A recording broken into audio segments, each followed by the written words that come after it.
Okay, good morning class. आज हम लोग UT2 आपका पेपर होने वाला है UT2 का। तो आपको सिलेबस बताते हैं कि आपके UT2 में कौन कौन से चैप्टर आपसे किससे सवाल आपसे पूछे जाएंगे। आप सभी लोग अपने कॉपी पेन निकाल लीजिए और इस चैप्टर को कहीं पर नोट कर लीजिए। पहला होगा व्याकरण से व्याकरण। पहला आपका होगा विलोम शब्द।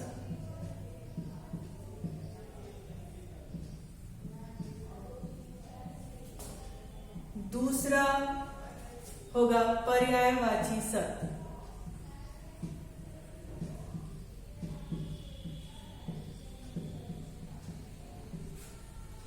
तीसरा होगा अनेक शब्दों के लिए एक शब्द।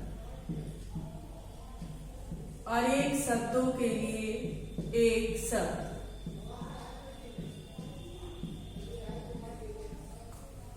चौथा होगा सुदामा चरित्र। ठीक है, आपके पाठ्य पुस्तक से होगा। पाठ्य पुस्तक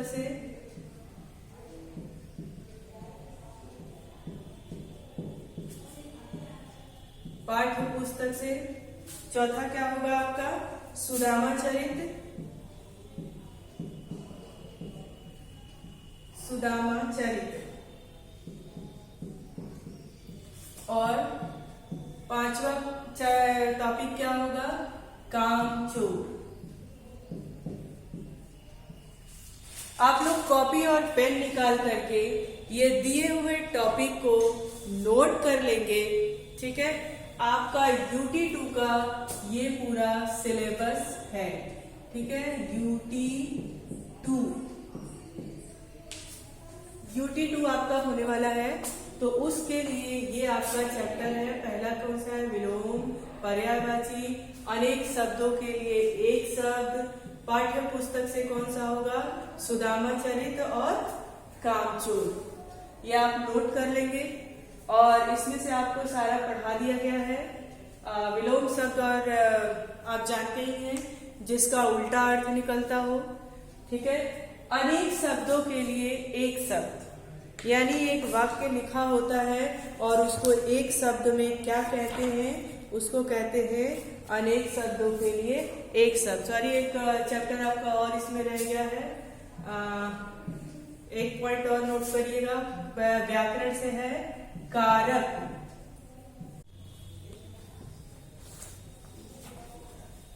और दुनिया क्या था वहां, तो क्या हो गया था जब हमने पढ़ा था कि टोपी गौरैया जो थी वो एक रुई का फाहा पाती है घूरे पर से और क्या करती है दुनिया के पास लेकर जाती है। दुनिया किसे कहते हैं जो रुई को धुनता है पीट पीट करके। रुई दुनिया किसे कहते हैं जो रुई को धुनता है। उसके पास एक तार होता है, ठीक है, जिसको आप अंग्रेजी में रुई यानी क्वार्टर होता है। तो उसको क्या करता है उससे पीट पीट के उस रुई को और भी धागा बनाने के काबिल बनाता है। ठीक है, उसको हम क्या कहते हैं दुनिया। तो वो जाती है दुनिया भैया के पास और कहती है कि दुनिया भैया मेरे इस रुई को क्या करो आप धुन दो। तो दुनिया एकदम ही बूढ़ा था, वो सिर्फ उस नगर में उस राजा का ही काम करता था। राजा जो कहता था उसी का काम वो करता था। तो राजा मतलब बड़ा ही खराब था, एक तरह से वो काम ज्यादा कराता था और पैसे क्या करता था कम देता था। जो दुनिया भैया थे वो बिल्कुल परेशान थे उस राजा से। और दुनिया की स्थिति ऐसी थी कि बिल्कुल वो बूढ़ा हो गया था, कमजोर हो गया था और उसके शरीर पर तन अर्थात शरीर, ठीक है, शरीर पर जो मिर्जई थी, मिर्जई कहते हैं एक कुर्ता होता है उसकी डिजाइन होती है, उसको मिर्जई कहते हैं। एक तरह का कपड़ा है, जैसे हम लोग कुर्ता पैजामा शर्ट कोट ऐसा बोलते हैं, तो मिर्जई भी एक परिधान है, एक तरह की डिजाइन है। वो राजस्थान में लोग ज्यादा उसको पहनते हैं, तो उसको मिर्जई कहते हैं। तो जो उसके तन पर मिर्जई थी वो भी बिल्कुल तार तार, यानी तार तार का मतलब होता है कि बिल्कुल एकदम फटने की कगार पर आ गई थी। ठीक है, वो फटने फटने की कगार पर आ गई थी, तार तार हो गई। अब उसको जब गौरैया ने कहा कि धुनिया भैया मेरे रुई को धुन दो, तो उसको बिल्कुल अच्छा नहीं लगा। क्यों नहीं अच्छा लगा? क्योंकि वो खुद ही इतना परेशान था। फिर उस पर से ये, अब भाई उसको पता था ना कि गौरैया एक चिड़िया है, इसके पास इस रुई धुनाई की मजदूरी कहाँ से होगी। तो पहले ही मैं ऐसा काम कर रहा हूँ कि मेरे काम करने की अपेक्षा मुझे मजदूरी क्या मिल रहा है, कम मिल रहा है। ऊपर से ये आ गई तो कह रहा है कि एक तो यहाँ का राजा ऐसा है कि चांद का जान दमड़ियों के भी दाम नहीं देता, ठीक है, ऊपर से तुम आ गई अपनी रुई लेकर के। तो उसने कहा कि धुनिया भैया आप परेशान मत होइए, मैं आपको खरी मजदूरी दूंगी, है ना। यानी खरी मजदूरी यानी जितना आप काम करेंगे, जितना काम आप करवाएंगे, मैं आपसे करवाऊंगी, उसकी खरी मजदूरी यानी उसकी जितनी मजदूरी होती है मैं आपको उतनी मजदूरी दूंगी। तो आप परेशान मत होइए। अब दुनिया सोचने लगा, अरे वाह, ऐसा मुझे पहली बार कोई मिला है जो एकदम खरी मजदूरी देने की बात कर रहा है। उसने कहा कि आप रुई धुन दीजिए और आधी रुई आप ले लीजिएगा और आधी रुई मुझे दे दीजिएगा। उसको बड़ा ही आश्चर्य हुआ क्योंकि इतनी खरी मजदूरी उस गांव में उसको कोई देने वाला नहीं था। एक तरह से क्या हो गया, 50% का फायदा हो गया। भाई उस रुई में, उस चिड़िया के लिए कितनी रुई चाहिए थी, थोड़ी सी। तो उसने कहा कोई बात नहीं, मेरे पास पैसे नहीं है। तो क्या हुआ, लेकिन ये जो रुई है वो आधी रुई आप मजदूरी के तौर पे रख लेना और आधी रुई मैं रख लूंगी। उसने कहा अच्छा। बड़ा ही सोच में पड़ गया और उसको आश्चर्य भी हुआ कि आज तक इतनी खरी मजदूरी देने वाला मुझे कोई नहीं मिला। ठीक है, ठीक। अब देखिए आगे क्या होता है। इससे उत्साहित होकर यानी खुश होकर के, गौरैया की बात सुन करके धुनिया क्या हुआ, खुश हो गया। और खुश होकर के क्या किया उसने, एक उत्साहित गौरैया एक कोरी के यहाँ गए और कहने लगे, वो खुश हो गया और झट से उसकी रुई ढूंढने के लिए तैयार हो गया। और घर घर चो चो यानी जब धुनिया अपनी उस मशीन को रुई पे चलाता है तो उसकी ऐसी आवाजें निकलती हैं, घर घर चो चो करके आवाजें निकलती हैं। और वो रुई ढूंढने लगा, उसकी तांती बज उठी। तांती जो मशीन होता है, एक आपने देखा होगा, जरूर देखा होगा, एक इस तरह की मशीन होती है, उसमें एक तांत का तार लगा होता है, ठीक है। और इसी तार से धुनिया भैया क्या करते हैं, उस रुई को धुनते हैं। तो जब वो रुई से धुनना यानी अपना काम शुरू कर देते हैं तो उसी को लेखक ने कहा है कि तांती बज उठी। आई बात समझ में? आप सभी लोगों को समझ में आ रहा है? ठीक है, आगे देखिए क्या हो गया। और उसने कहा बड़े मन से रुई को धुनी। भाई 50% उसको मिल रहा था, एकदम खरी मजदूरी मिल रहा था। इससे पहले उसको इतनी अच्छी मजदूरी नहीं मिली थी, तो वो बिल्कुल खुश हो गया और खुश होकर के बड़े ही मन से उस रुई को धुन दिया और उसमें से आधा धुनिये ने ले लिया और आधा गौरैया ने। अब आगे देखिए क्या होता है। आगे ये होता है कि इससे उत्साहित होकर, यानी एक काम तो गौरैया का बन गया, अब इससे गौरा और गौरैया खुश हो गए कि भाई चलो मेरी टोपी बनने का जो सपना था, टोपी पहनने का जो सपना था, एक सीढ़ी एक सोपान आगे बढ़ गया। फिर वो क्या करते हैं, कहते हैं इससे उत्साहित होकर गौरा गौरैया एक कोरी के यहाँ गए और कहने लगे, कोरी भैया इस धुनी रुई से सूत काटो। भाई देखो कपड़ा किससे बनता है, कॉटन से बनता है, रुई से बनता है। लेकिन ऐसे रुई तो नहीं लगा देते ना। अब रुई को धुनवाते हैं, धुनवाने के बाद क्या करते हैं, उस दूसरी जगह जाती है, उसको कोरी कहते हैं। वो उससे सूत काटता है यानी धागा बनाता है। अब तो भाई बड़ी बड़ी फैक्ट्रियां हो गई, मशीनों से धागे बनते हैं। लेकिन पहले जब इतना डेवलप नहीं था, इतना विकास नहीं था, तो क्या होता था, लोग चरखे से, आपने गांधी जी को देखा होगा, चरखे पे वो सूत कैसे काटते थे, है ना। तो उसी तरह से तब वो कोरी भैया के पास गई और उससे भी कही कि कोरी भैया इस रुई से सूत काट दो ना। तो भाई उस राजा के क्षेत्र में सभी लोग परेशान थे क्योंकि वो जितनी मजदूरी करते थे, जितनी मेहनत करते थे, उसके हिसाब से उनको उनका मुआवजा, उनकी जो तनख्वाह थी वो नहीं मिलती थी।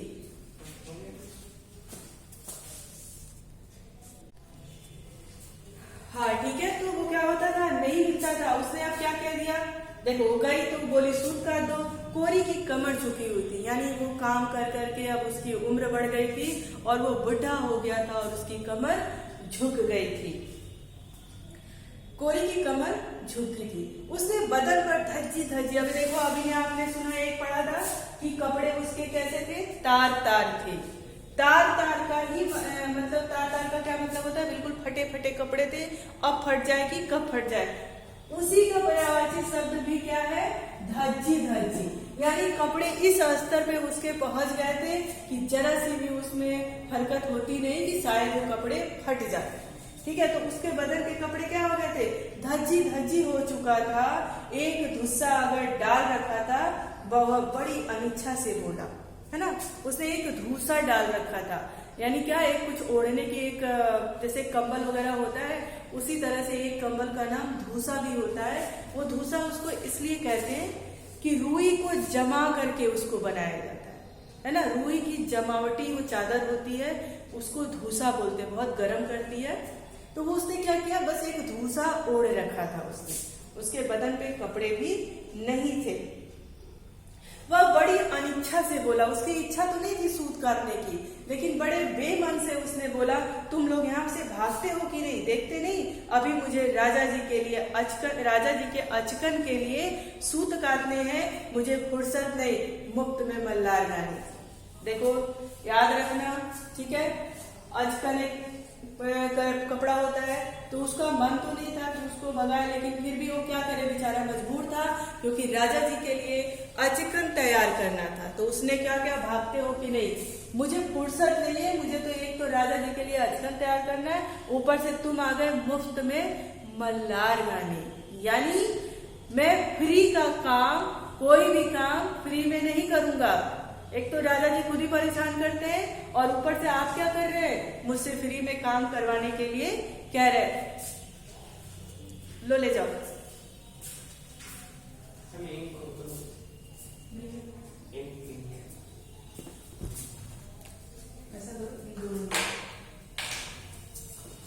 ठीक है, तो क्या कहते हैं कि चले आते हो तुम मुफ्त में मल्लार गाने। मुझे फुर्सत नहीं है कि अब राजा जी का भी काम करूं, जो कि जितना काम करूं उतना पैसा नहीं देता, और अब आपका भी काम करूं कि मुफ्त में तुम्हारा काम है। उसे पता था कि गौरैया के पास इतने पैसे तो होंगे नहीं कि वो पैसे देगी, है ना, तो मुझे इतनी फुर्सत नहीं है। उसने क्या किया, झल्ला करके उत्तर दिया। ठीक है, झल्ला कर यानी गुस्सा होकर के उसने उत्तर, चिढ़ करके उसने ऐसा उत्तर दिया। अब फिर वही बात बोली उसने, वो समझ गए कि भाई ये इतना परेशान है, इसको इसकी उतनी मजदूरी नहीं मिलती। तो उसने क्या कहा कि अभी मैं भैया इस मुल्क में सब क्या राजा जी के लिए ही जीते हैं। उसने कहा, गौरैया ने कहा कि भैया क्या यहाँ पर इस मुल्क का अर्थ होता है गांव। ठीक है, तो वो कहती है क्या इस मुल्क में सिर्फ राजा जी के लिए ही काम होता है, किसी और के लिए कोई काम नहीं होता। तो गौरैया अचरज से, इस बात को गौरैया उस कोरी से बड़े ही आश्चर्यचकित होकर के बोली। क्यों? क्योंकि जब वो दुनिया के पास गई तो दुनिया भी बड़ा बेचारा परेशान होकर कह रहा था, एक तो मुझे राजा जी के लिए काम करना है, और कोरी भी ऐसा बोला कि एक तो मुझे राजा जी के लिए अचकन बनाना है, ऊपर से तुम चली आई। तो उसने आश्चर्यचकित होकर के पूछा कि भाई क्या इस गांव में, इस मुल्क में सभी लोग राजा जी के लिए ही काम करते हैं, दूसरे के लिए कोई काम नहीं करता। तो उस कोरी ने बोला कि तू किस मुल्क से आई है। कोरी ने उसे भर आंख देखा। कोरी भर आंख देखना मतलब उसको अच्छे से देखते हुए, उसकी नजरों में नजरें मिला करके देखते हुए उसने कहा कि तू किस मुल्क से आई है, जानती नहीं यहाँ का चलन खट मरे बरधा बैठा खाए तू लोकोक्ति है। खट मरे बरधा, ठीक है, यानी जो मजदूर है वो बेचारा बैलों की तरह खटता रहता है, अपने मजदूरी एकदम है, और उस मेहनत का फल कौन खाता है, बोलता है, और अपने आप को वो मजदूर कहता है ना। कहता है कि यहाँ का नियम नहीं जानती तू, चलन अर्थात नियम। चलन का मतलब क्या होता है, नियम। कहता है क्या तुम इस चलन को नहीं जानती कि खट मरे बरधा और ऐश करे तुरंग। खट मरे बरधा बैठा खाए तुरंग, यानी बैलों की तरह बर्धा क्या करता है, जी तोड़ मेहनत करता है, और तुरंग क्या करता है, बैठ करके खाता है। इस लाइन को आप लोग के पास अगर बुक होगी तो अंडरलाइन कर लीजिएगा, और ये आपका होमवर्क होगा। इसको आप अपने वाक्य में परिवर्तित करके मुझे भेजेंगे व्हाट्सएप ग्रुप पे। आई बात समझ में? आई बात समझ में? चलिए, आज के लिए बस इतना ही, आगे का हम कल पढ़ेंगे। Thank you class.